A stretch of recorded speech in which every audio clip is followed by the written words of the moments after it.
This bread is a Posh white tin loaf. Very similar to the first one that we did. That was a tin loaf as well, but without the Posh. Now, here we're going to do a few little changes to try and move it away from a simple white tin dough to a proper sandwich tin dough. And so we're going to make a few changes to move it from a simple white bread dough to a specially designed white tin, Posh tin bread dough. So, first of all, we started by changing the flour up. We've used here 50% of it is 00 Italian flour, and the other 50% is this organic English white flour. Yeah, it's packed full of flavour, and the combination between adding that 00, that pure sort of refreshing kind of light sort of tasting, and add it with something that's fairly similar but with a bit more flavour, should really work. You don't have to change the flour. There's still a few techniques. It's not just about changing the flour. You'll still get better results following this method than you would in the first recipe that we did. So we're going to next up weigh the water. And for this we are going to use 380 grams. Now that's a little bit less than we used in the first recipe. Salt, 11 grams. That can go in the water right away. We'll give that a bit of a whisk.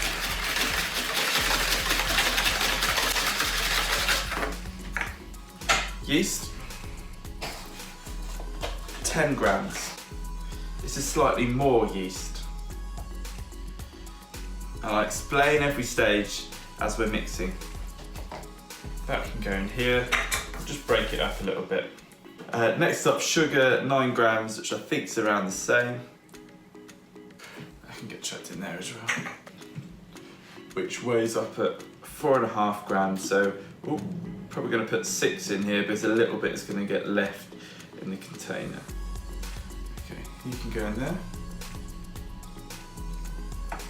Okay, so we have in this bowl the water, the salt, the sugar and the oil.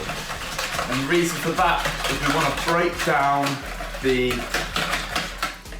salt as much as we can, because when it comes to mixing, we want to be as quick as we can. The oil goes in here as well, because if you add it to there, it will start solidifying and it will get a load of crunchy rubbish that won't break down. It will just be an absolute disaster. You need to moisten the dough first. Okay, brilliant. So, in we go with this.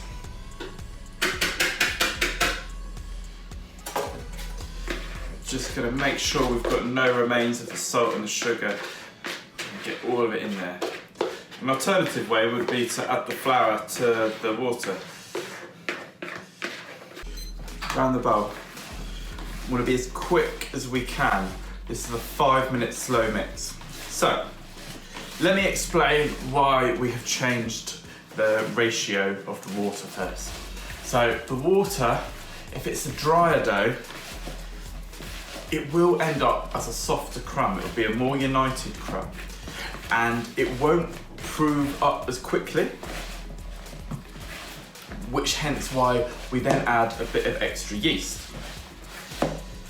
So if we want a softer crumb and we want it to prove up quickly, we'll then get the result that the dough will be less fermented and it'll be a little bit more lighter, a little bit more pure, and a little less flavoursome, which actually is kind of what we want. The inclusion of the inclusion of the sugar and the oil will kind of combine together to create a more golden crust and help with giving a nice soft crumb. The fat, as fat does, it makes things softer. So that is why we've changed all these ingredients over slightly. We're going to try and mix this, a slow mix, and combine all the ingredients as fast as we can. want to try and do this in 5 minutes. It's not going to be 100% perfect. If we were using a mixer, we'd be looking at mixing this for around 2 to 3 minutes. So nice long movements. Now your supermarket breads, they use lots of water, but they use ingredients like enzymes that will be able to absorb the water to increase the volume of the loaf. So much as they're getting more volume or more yield from their dough, we kind of can't go too far, otherwise it would be far too wet. That's under 5 minutes. That's about 3 minutes of mixing, and there's no lumps in there. It's one piece. So now we're going to get straight back on. We'll reset our timer, 5 minutes, and we're going to start kneading.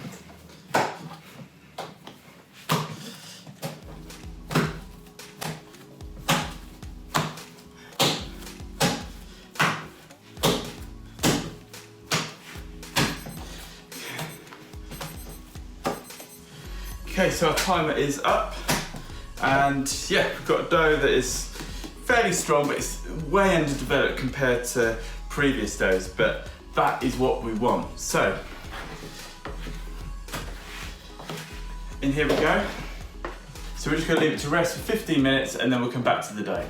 Okay, so allowed to rest for 15 minutes, and that's just allowing the dough to keep fermenting. It's going to relax a little bit, so that's going to really help the next stage. So now onto the table.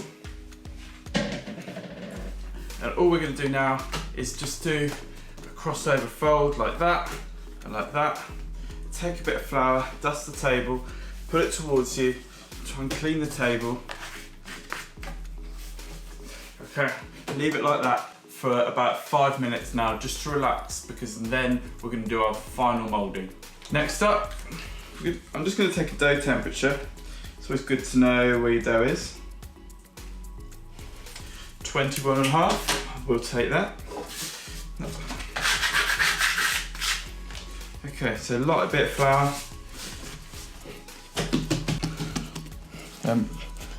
Into a square sort of shape.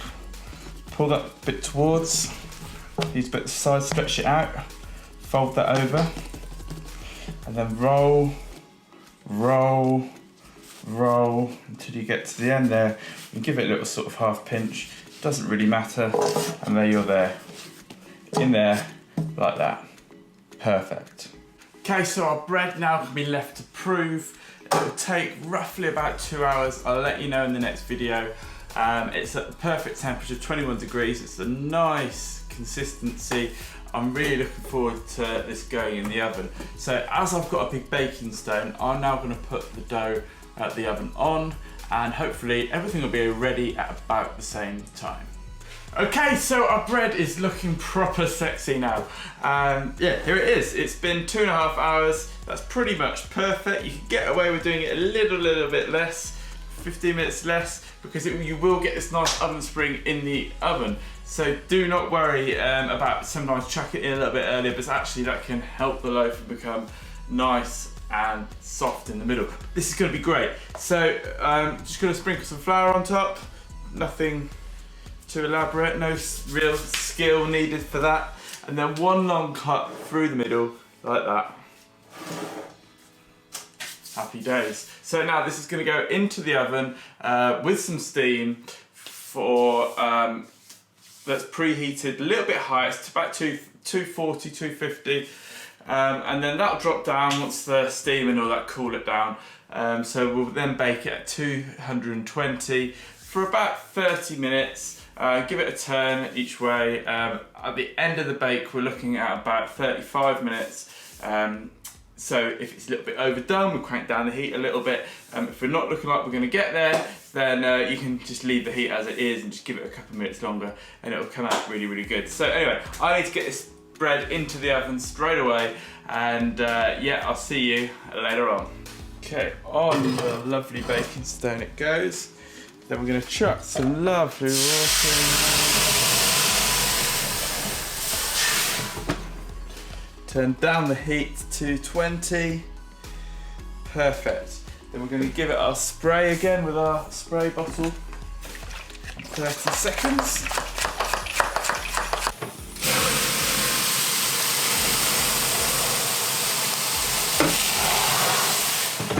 One side first.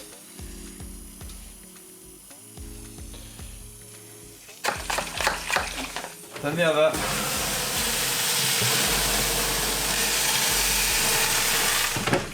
Keep that lovely steam inside.